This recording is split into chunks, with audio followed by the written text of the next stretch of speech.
Hello, everyone. My name is Taylor, and this is Cozy Corner. Make sure you follow, like, and subscribe for more content as it drops. So, we're going to talk about the truth about Ruth. It was given to me spiritually to give this message out to the women to let you all know that the story of Ruth is about a widow. It is not about single women desiring marriage, it is a widow's journey. So, without further ado, I'm going to break down the story for you all in its proper context. And you all could take something away from it. Let's get into it.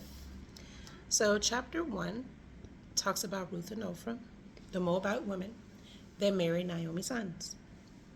It was Naomi, Amalek, which was Naomi's husband, her two sons, and then these two newly married women.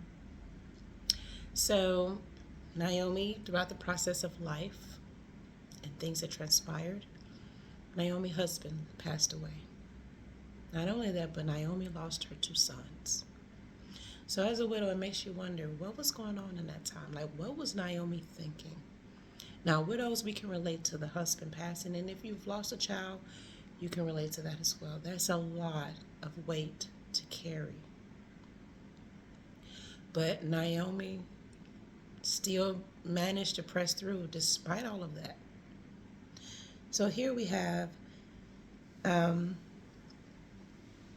two widows. Naomi's like, look, I don't know if I'm going to be able to give you all a husband. I would have to remarry. I would have to have the boys, and then they have to grow up, and it's just too much. So, ladies, go back to your homeland and be with your people. Now, as we all know, during that time, they had dowries. Dowries was paid to the family in events like this, so that way the wife will be taken care of. Dowries were used for other reasons as well. So it just all depend on the family and the customs from wherever land they were getting their wives from. So there was different in different places. So Naomi is like, okay, so Ophrah decided to go back home, but Ruth decided to stay. She said, your people will be my people, your gods will be my gods. So she's like, I'm going to stay. And you have to think about it at that time. Ruth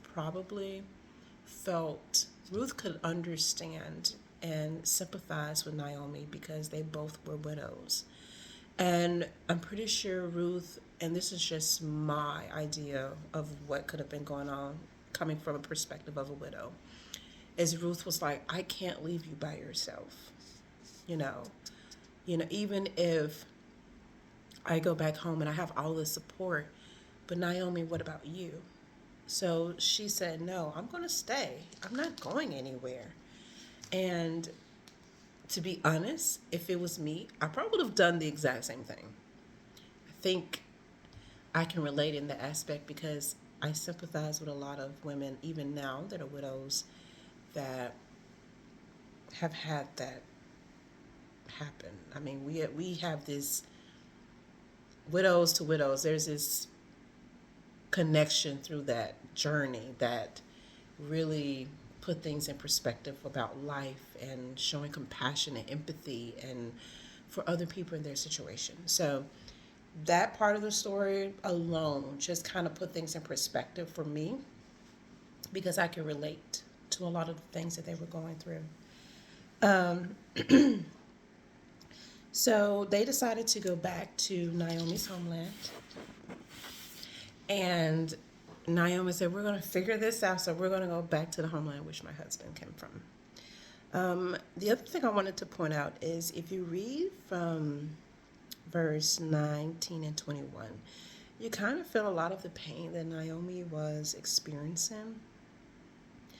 In chapter 1, when they got back to their homeland and they were referring to her by her name, and she said that she mentioned that the Almighty dealt bitterly with her in regards to her family passing. And you can kind of tell she was upset. I mean, widows, we go through this phase where we're angry. And Naomi was definitely experiencing that part. Now, how she dealt with that is one thing, but she did not, it kind of was an indication that she was not necessarily taking the grief process well. Now, I imagine no widow would, to be honest, but Naomi was really having a hard time. She's lost, that was her legacy. You had the boys to carry the name, and then her husband, and it's just all of it was taken away. Um, so Naomi says, okay, so we're going to go back to the homeland, and so I can figure this out. Because then there came into question the inheritance that was left, that was actually supposed to be left to her sons, but she didn't have any children to leave it to, so she returned back to really handle business. Is really what happened. So in chapter 2, Ruth is gleaning from Boaz's field. Um, and he insisted she gleans from his field to protect her from the dangers of other men and other dangers that may have surfaced during that time. It doesn't really specify what were the other dangers, but we just know that he was protecting her. He shows a lot of generosity in light of her husband passing, which was common in those times, in the customs, and kindness to Ruth. So I wanted to reference to something in Exodus. So when it came to widows, there were laws that were put in place and customs and traditions in regards to how you treat a widow. Boaz was aware of these things, and so the people of all the land, they had already gotten word that Ruth was coming back, Naomi was coming back, and how they dealt with widows really mattered, and I'm going to tell you why. So in Exodus 22, verse 23 and 24, you shall not mistreat any widow or fatherless child. If you do mistreat them, and they cry out to me, I will surely hear their cry, and my wrath will burn, and I will kill you with your sword, and your wives shall become widows, and your children fatherless.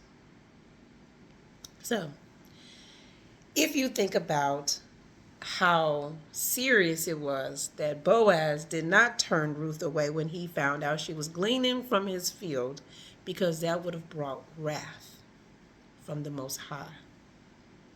So that was part of it. The other one, there's another scripture, Deuteronomy 14, 28 and 29. And the Levite, because he has no portion or inheritance with you, and the sojourner, and the fatherless, and the widow, who are within your towns, shall come and eat and be filled, that the Almighty may prosper you in all the work of your hands that you do. So, in perspective, Boaz did what he was supposed to do. Now, everyone misinterpreted Boaz's gestures. Now, he could have turned him away. He could have turned Ruth away and said, nope, you can't glean from here. You need to go somewhere else. This is only for my people and my people only.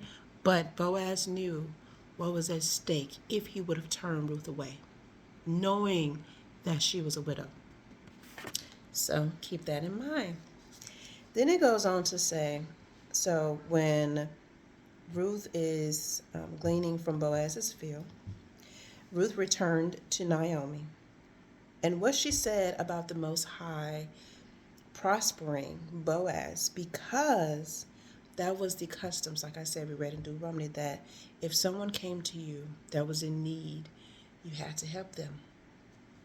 So Boaz was operating in obedience to the Most High.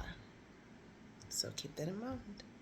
It had nothing to do with necessarily Ruth at this time. He was operating in obedience. So we have to see it in context.